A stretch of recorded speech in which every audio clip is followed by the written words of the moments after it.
I have a problem with us being in bed with dirtbags. I think Saudi Arabia is an evil country run by evil people, and I don't understand why we embrace the enemy of our enemy as our friend. I think in many ways we've taught them we don't stand for anything, so why not?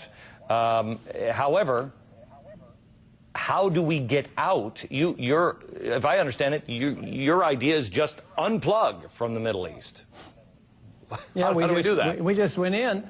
We should just leave. But you know who it was that committed us to Saudi Arabia? It was FDR during World War II, because we wanted to secure the oil. Right. But because of that persistence, that was one of the greatest annoyances to Osama bin Laden, our troops in Saudi Arabia. That is what motivated them to really motivate enough people to commit suicide terrorism, and we have to understand that. I think that is so important. Do you actually believe that if we walk away from the Middle East, that the terrorists will leave us alone, that the people in the extremist regime, let's just say, in Iran, is not serious when they call us the great Satan that will burn in the fire of the Islamic fury, that they'll just leave Israel alone and not destroy and push them into the sea?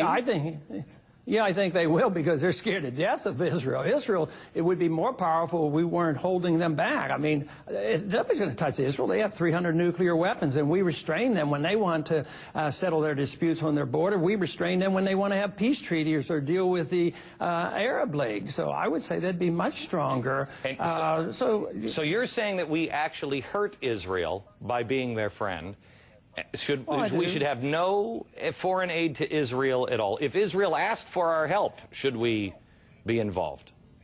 Not unless the Congress authorizes, for war or something. But when you say no foreign aid, you say no foreign aid to Israel, and I say, oh, we give foreign aid to the Arabs 3 times greater than Israel. Oh, so no, I'm neutralizing things. So, we really neutralize things much better. Israel's in better shape by no foreign aid to anybody. Yeah. And so it's not anti-Israel, it's just neutral. We treat Israel like a second-class citizen. You understand the issue at home when you treat people with welfareism, they become dependent on the state. Israel's dependent on us, for economic means. We send them these billions of dollars. And then they depend on us. They say, well, we don't like Iran. You go fight our battles. You bomb Iran for us. And they become dependent on us. I think you're mistaken there. I think we're holding Israel back from bombing Iran. I don't think that. Well, yeah, that is my point. Okay. If Iran wants to do it, if Iran wants to, Israel wants to do it, we hold them back. So they lose their sovereignty to us because they become dependent on us. And just like I don't like to lose our sovereignty to the United Nations, Israel has become subservient to us, and I think we should protect their sovereignty and respect their sovereignty as much as I want our sovereignty to be respected. There is a global movement within Islam that would like to see. I mean, I'll show you the pictures of it. I've met with the people here in New York City, and I detail them in a book that I just put out, where I show the pictures of the Islamic jihadist flag flying over the White House in a website. They have every intention of taking this country and turning it over to Sharia law. Are you really serious? Do you believe that this is just about us being over in Saudi Arabia, in the Middle East? Yeah, I think that's the motivating factor, but I think everything you said is true, but you got to put it in perspective. You're talking about several hundred people, maybe now thousands since we've been over there. Al-Qaeda has been recruiting much better. Well, it only took 19 to take down 2 of the biggest towers in the world. That is the reason, because we have to put that in perspective. We stood down the Soviets. They had 40,000 nuclear weapons. We had Khrushchev pounding on the desk, say, we will bury you. He was capable of doing it. The Al-Qaeda does not have an army. They don't have a navy. They don't have intercontinental ballistic missiles. They don't have weapons of mass destruction. They don't have a country. They're very, very weak people in that sense. But they have determination. The determination comes from being provoked, and they have to have some reason to galvanize enough hatred to come here and do what they have done. So, no, it's not going to be, if I bring the troops home overnight, it's not going to eliminate what has been going on for quite a few decades. But I'll tell you what, it's going to be a lot better. And if we think that they only come here because we're free and prosperous, we will never solve this problem. We are going to be under threat, because if let's say the fighting quits in Iraq, and we keep those 14 bases and an embassy as big as the Vatican and think that won't annoy the people. It will be a thorn in their side, and we will be under as much threat. We are an easy target over there. They're quite satisfied for killing Americans in Iraq. Okay, but if we're no longer an easy target, they'll come back here. That is what my fear is. So, Dr. Paul, honestly, before September 11th, I didn't care about the Middle East. They've been fighting for 5,000 years. They could have all fallen into a giant sinkhole. I don't care.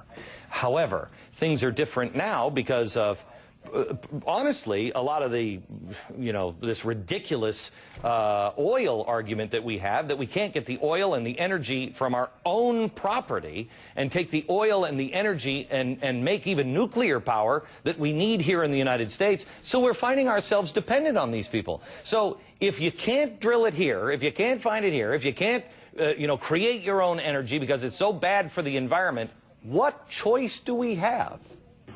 Well, do what you think is a good idea. Become energy independent by drilling here and taking care of our own fuel problems and have alternative fuels. Would you drill in the? Would you drill in the Anwar?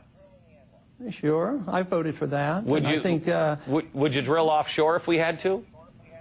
Yeah, but I would do this with cooperation with the states, because the states should have something to say about this. Sure. But in federal water, along Texas, we drill a lot down there, and it's a great fishing ground. Would you, as the federal government, because everybody is freaked, would you say, you know what, I'm going to give you a loan guarantee if the United States government starts to make hurdles that you can't pass? If you're a power company that says, I want to build a nuclear power plant, but I don't trust you guys. I'm going to put all this money out, and then you're going to change all the rules on me, and then I'm going to be stuck for the money. Would you give a loan guarantee to those power companies so they would be willing to put out all that money? No loan guarantees. That's a distortion. That causes malinvestment. What you want to do is get the government out of the way and let the market work. When the price goes up, alternative fuels will come in. If you let the bureaucrats give loan guarantees, then you might end up subsidizing some fuel that is not most efficient. So you've got to believe the market will pick and choose. If oil prices go sky high, we'll cut back on our usage, but somebody else is going to come up with another fuel. Maybe we'd use nuclear. We need to get out of the way for nuclear. Maybe we'd have electric cars for all we know. Why do government and politicians don't know what the best source is? Why do you believe this has happened? Why is it? Is it global corporations? Is it evil big business? Is it evil government? What is it? Why do we find ourselves here? We are the most powerful nation on the planet when we choose to be. We've brought the 5,000-year leap for mankind. How is it we find ourselves in this situation? Well, we've lost our way. We don't believe in the Constitution anymore. We don't believe in markets. We have to have safety nets for the poor. We have to have a safety net for the rich and the corporations and the bankers. We have a mortgage bubble crash. We have to bail out the mortgage companies. Everybody gets bailed out. So, yeah, we just lost our confidence and our understanding. It's a remnant of mercantilism, that you have to protect your supplies, your natural resources, and that's why we're over in the Middle East. It has to do with oil. Help people understand, because you talk safety nets and everybody will say, well, you're just evil, because I believe true libertarian thought requires people to step over a homeless man as opposed to having the government bail them out. And I don't think most people will do that. They don't want to help, but they want somebody else to help. And if you are truly free, you have to help, not the government. Yeah, and it should be more charitable, but if you're a humanitarian, you have to be a constitutionalist and believe in the free markets, because if you look at how we've eradicated famine off and on until the government gets back involved again, true famine was eradicated with capitalism and free markets. So if a person is humanitarian and care about the poor and the sick, you have to believe in freedom, because socialism and welfarism and corporatism, all this stuff, it doesn't work. You create more poor people and more people that are hungry. It isn't so much stepping over people as the saying that there will be so few of them and we'll have so much more prosperity, we'll have more charity. We'd go back to the time when the churches ran the hospitals rather than governments, and then we get government mandates, and then the hospitals have to close because they have to take care of people by federal government mandates. So we've messed it up because we've lost our confidence in the Constitution.